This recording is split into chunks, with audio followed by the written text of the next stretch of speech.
ಯಾರು ಜವಾಬ್ದಾರ ಯಾರು ಹೊಣೆಗಾರ?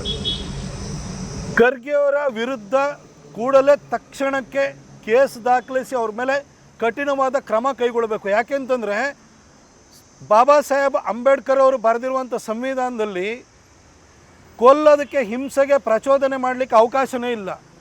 ಬಾಯಲ್ಲಿ ಪ್ರತಿನಿತ್ಯ ಬಾಬಾ ಸಾಹೇಬ್ ಅಂಬೇಡ್ಕರ್ ಅವರ ಹೆಸರು ಹೇಳ್ತಾ ಮುಸಲ್ಮಾನರನ್ನು ಇವತ್ತು ಪ್ರಚೋದಿಸ್ತಿರುವಂತಹ ಮಲ್ಲಿಕಾರ್ಜುನ ಖರ್ಗೆ ಅವರು ಬಾಬಾ ಸಾಹೇಬರು ಬರೆದಿರುವಂಥ ಸಂವಿಧಾನದ ಆಶಯಕ್ಕೆ ವಿರುದ್ಧವಾಗಿ ನಡ್ಕೊಳ್ತಾ ಇದ್ದಾರೆ. ಹಾಗಾಗಿ ಅವರ ವಿರುದ್ಧ ಕಠಿಣ ಕ್ರಮವನ್ನು ಕೈಗೊಳ್ಳುವ ಕೆಲಸವನ್ನು ಸರ್ಕಾರ ಮಾಡಬೇಕು. ಯಾಕೆಂದರೆ ತಾವು ಕರ್ನಾಟಕದಲ್ಲಿ ತಾಲಿಬಾನ್ ಸರ್ಕಾರ ಅಂತ ಆರೋಪಗಳನ್ನ ಮಾಡ್ತಾ ಇದ್ವಿ, ಅಂಥದಕ್ಕೆ ಇದು ಪ್ರೇರಣೆ ಆಗ್ಬಿಡುತ್ತೆ. ನನ್ನ ಸಿದ್ದರಾಮಯ್ಯನವರೇ ಇವ್ರಿಗಿಂತ ಬೆಟ್ರ್ ಅನ್ನಿಸ್ತಾ ಇದ್ದಾರೆ. ಸಿದ್ದರಾಮಯ್ಯನವರು ಸಣ್ಣ ಪುಟ್ಟ ದಳ್ಳುರಿನ ಮಾಡಿದಂಥವ್ರ ವಿರುದ್ಧ ಕೇಸ್ ಇದ್ದನ್ನು ವಾಪಸ್ ತಗೊಳ್ತಾರೆ ಕ್ಯಾಬಿನೆಟ್ ಎದುರುಗಡೆ ಇಟ್ಟು. ಆದರೆ ಇವರು ಕೊಲ್ಲೋದಕ್ಕೆ ಪ್ರಚೋದನೆ ಕೊಡ್ತಾ ಇದ್ದಾರಲ್ಲ.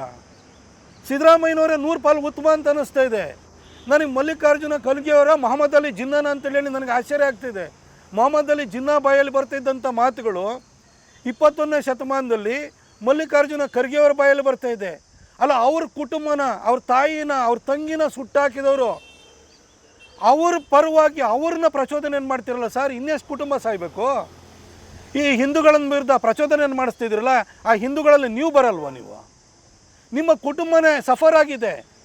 ನೀವೇ 1947 ನೀವೇ ಉಳಿದಿರ್ತಿರ್ಲಿಲ್ಲ. ನಿಮ್ಮ ತಂದೆ ನಿಮ್ಮನ್ನು ಹೊಲಕ್ಕೆ ಕರ್ಕೊಂಡು ಹೋಗಿದ್ರಿಂದ ನೀವು ನಿಮ್ಮ ತಂದೆ ಉಳ್ಕೊಂಡ್ರಿ. ನಿಮ್ಮ ತಾಯಿ ಹೆಂಗೆ ತೀರ್ಕೊಂಡ್ರು, ನಿಮ್ಮ ತಂಗಿ ಹೆಂಗೆ ಸತ್ತೋದ್ರು, ಯಾರು ಸುಟ್ಟಾಕಿದ್ರು ಅದು ಗೊತ್ತಿದ್ರೂ ಕೂಡ ಆ ರಜಾಕರ್ಸ್ ಮನಸ್ಥಿತಿಯನ್ನು ಹೊಂದಿರುವಂಥ ಮುಸಲ್ಮಾನರಿಗೆ ಪ್ರಚೋದನೆಯನ್ನು ಕೊಡ್ತಾ ಇದ್ದೀರಲ್ಲ ಸರ್. ನಿಮಗೆ ಏನಾಗಿದೆ ಸರ್? ಅದ್ರ ಬಗ್ಗೆ ಇನ್ನೊಂದು ಸರಿ ಮಾತಾಡ್ತೀನಿ.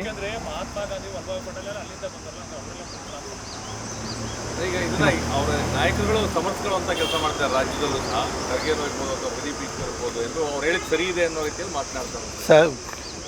ರಾಮಣ್ಣ, ಯಾರು ಒಳ್ಳೆಯವನ ಹೆಸರು ಹೇಳೋಣ ಹೋಲಿ, ಯಾವುದೋ ಹುಚ್ಚುಮ್ನ ಭಾಗ್ಯ ಎಲ್ಲ ಕೇಳ್ತಿಲ್ಲಣ್ಣ, ಬಿಟ್ಬಿಡು. ಆದರೆ ಅವ್ರು ಹೇಳಿದ್ದೇ ಸರಿ ಅನ್ನೋ ರೀತಿಯಲ್ಲಿ ಬಿಂಬಿತ ಆಗ್ತದೆ. ಅದು ಏನು, ಇವತ್ತು ಮಲ್ಲಿಕಾರ್ಜುನ ಖರ್ಗೆ ಅವರು ಮೊಹಮ್ಮದ್ ಅಲಿ ಜಿನ್ನಾ ಥರ ಮಾತಾಡಿದರೂ ಕೂಡ ಕರ್ನಾಟಕ ಕಾಂಗ್ರೆಸ್ ಅವರು, ಕಾಂಗ್ರೆಸ್ ನಾಯಕರು ಅದನ್ನು ಸಮರ್ಥನೆ ಮಾಡ್ಕೊಳ್ತಾ ಇದ್ದಾರೆ. ಅಂತಂದರೆ ಕಾಂಗ್ರೆಸ್ ಪಕ್ಷ ಇನ್ನೊಂದು ಮುಸ್ಲಿಂ ಲೀಗ್ ಪಾರ್ಟಿಯಾಗಿ ಪರಿವರ್ತನೆ ಆಗಿದೆ ಅನ್ನೋದರ ಸಂಕೇತವಾಗಿದೆ. ಕ್ಷಣ ಕ್ಷಣದ ಸುದ್ದಿಗಳಿಗಾಗಿ ಫ್ರೀಡಂ ಟಿವಿ ಸಬ್ಸ್ಕ್ರೈಬ್ ಮಾಡಿ, ಲೈಕ್ ಮಾಡಿ ಹಾಗೂ ಫಾಲೋ ಮಾಡಿ. ಹೊಸ ಸುದ್ದಿಗಳ ನೋಟಿಫಿಕೇಶನ್ಗಾಗಿ ಬೆಲ್ ಐಕಾನ್ ಮೇಲೆ ಕ್ಲಿಕ್ ಮಾಡಿ.